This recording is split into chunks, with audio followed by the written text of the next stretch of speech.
Hi everyone, welcome back to the Movie Reviewers 100. My name is Scott, also known as Cineram. I do the reviews here on Thursdays, and we are wrapping up our Denzel Washington theme week, and we'll have a new theme tomorrow. I wanted to just talk a little bit about what's been covered here already. A couple of Tony Scott movies, Unstoppable, which came out just a couple of years ago, and Deja Vu, which came out in 2006. That's one of my favorites. And going back to 1999, I believe Matthew reviewed The Bone Collector with Angelina Jolie. That's directed by Philip Noyce. And I'd like to go back even further than that to 1993 to talk about Philadelphia. Now, at this point, Denzel Washington had earned an Oscar for supporting actor for appearing in Glory, and he had yet to earn his lead actor Oscar for Training Day. By the way, I really like Training Day quite a lot. It's really, really fun to see Denzel Washington cut loose and play a bad guy. But I'd like to talk about Philadelphia because I feel this is one of Denzel Washington's very best performances, certainly one of the best characters he's ever played.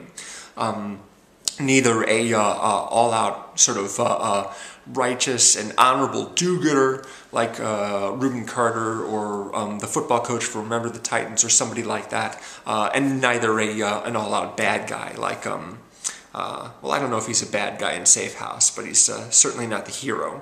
And Training Day is definitely not the hero. In Philadelphia, he plays a very, basically a decent guy with some big flaws. He is an attorney. His name is Joe Miller, and he is approached by another attorney, Andrew Beckett, who's played by Tom Hanks, the Best Actor Oscar winner that year, to represent him against his former law firm. Contention comes down to the fact that the law firm fired him for incompetence and excessive absence and basically an uneven performance at his job. And they argue that he showed lots of promise when they first scouted him and recruited him, and they've been waiting for him to deliver on that promise, and he hasn't done so, so they fired him. Andrew Beckett's side is that since he's a gay man with AIDS, that's the reason why they fired him, because they're prejudiced against him. So it's Joe Miller, as the attorney, it's Joe Miller's job to prove to the jury that that's the reason why his law firm fired him in the first place. Now, as I said, this is basically a good guy with some flaws. He's, you know, a successful attorney. He's got a wife and a young daughter who's just a few weeks old when the movie starts. You know, and overall a decent guy, but he's definitely not down with the gay guys. He really finds them repulsive, and he doesn't make any secret of this in a couple of scenes. He says, "Call me prejudiced, call me old-fashioned, just call me a man." That's one of the things that he says to his wife. So his story is not only trying to win his case, but also taking the first steps to overcoming those prejudices, overcoming that knee-jerk reaction. And I sympathize with that because I have felt much the same way. I was, you know, homophobic when I was in high school. I didn't have any positive examples of gay people. I didn't have any concrete examples at all, you know. In fact, I think there was probably, well, there are a couple people that I've learned in retrospect I went to school with who were gay, but I didn't realize it at the time. All the information I received about gay people was negative. You know, it didn't help that my instincts pointed me away from guys being with guys being a cool thing, you know. So there you have it. You know, some people who are raised in that environment, like the Denzel Washington character, as he describes it. In one particularly funny scene, he's talking about you know, how, you know, he got all this negative information about gay people, you know, as a way of explaining his feelings to the Tom Hanks character, and the Tom Hanks goes, "Well, thank you very much for that information. I appreciate it." Kind of a comic dismissal. So throughout the movie, you see him taking these small steps towards being cool with it. And the first of these comes after he has initially refused Tom Hanks's request to represent him. He's sitting in the library doing some research on another case, and he's not aware of it, but Tom Hanks's character is also in the library doing some research on his own case. So he's sitting there, eating a sandwich, going through some books, taking some notes, and this guy walks through the library, staring at him.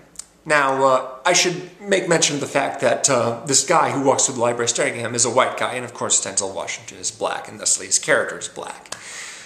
And it's at that moment when he sees this guy staring at him with kind of this glare, for no particular reason at all, that he kind of goes, wait a second.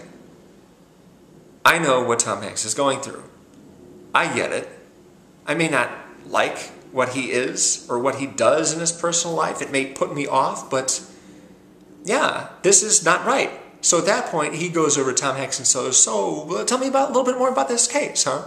And they exchange some information, and then he agrees to represent him, and thus the trial begins. But even after that point, he's still sort of struggling with his feelings.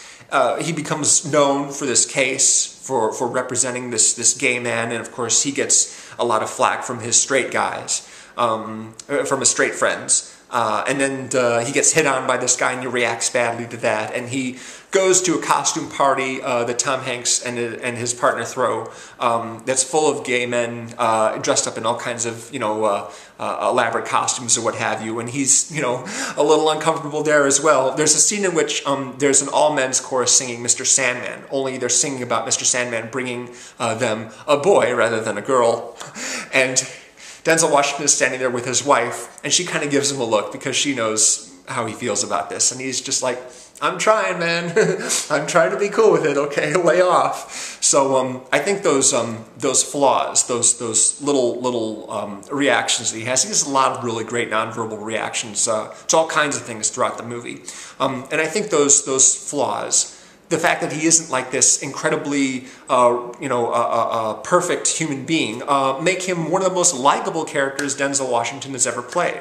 And certainly one of my favorite performances by him. And I think that it's really important not only to have a gay character who is smart and funny and played by a big movie star by Tom Hanks, but also to have that character who is trying not to let his knee-jerk reaction towards the thought of a guy with another guy rule his life, and to try and overcome that. And that's something that I've tried to overcome myself, and I think for the most part I'm successful these days. I still have a little knee-jerk reaction once in a while, but then I remember, wait, it's cool. It's fine. It's not harmful or anything like that. And, I need to be okay with it. So, it's good to have characters like that in movies that get, seen by everybody, because that helps everyone who sees them, who might not be cool with gay people otherwise, help them to become cool with it.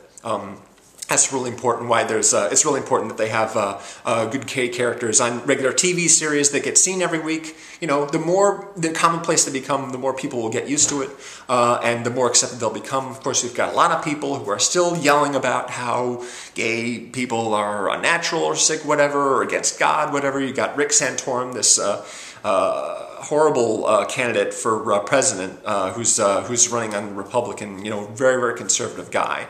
He's going around claiming, or at least family members of his are claiming that, they have lots of gay friends and they're totally cool with his policies. I'm like, how is that even possible, really? Come on. It's all about his economic policies. It has nothing to do with the fact that he finds, gay people unnatural. Anyway, I'm going on a political thing right here. But, it's kind of hard for any movie that has any gay character as a central focus at all not be a little bit political. So there you go. Big lawsuit, big controversy, and stuff is still going on right now. I mean, look at Kirk Cameron. I mean, what's up with that guy? Seriously.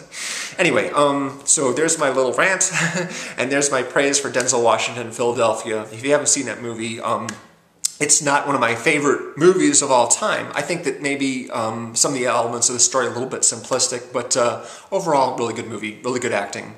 And I like Jonathon Demme's style in this. He's sort of locked into this particular style with Silence of the Lambs, and that continues here. And maybe he took it a little bit too far with some of his other movies, but he kind of broke that pattern with Rachel Getting Married, which is another movie of his that I really like. So, yeah, Denzel, Philadelphia. Good work, my friend. Good work. I probably could not have done better myself. Thanks very much for watching, guys. We'll have a new theme starting Friday. Can't remember what it is offhand, so tune in and see. See you later. Bye.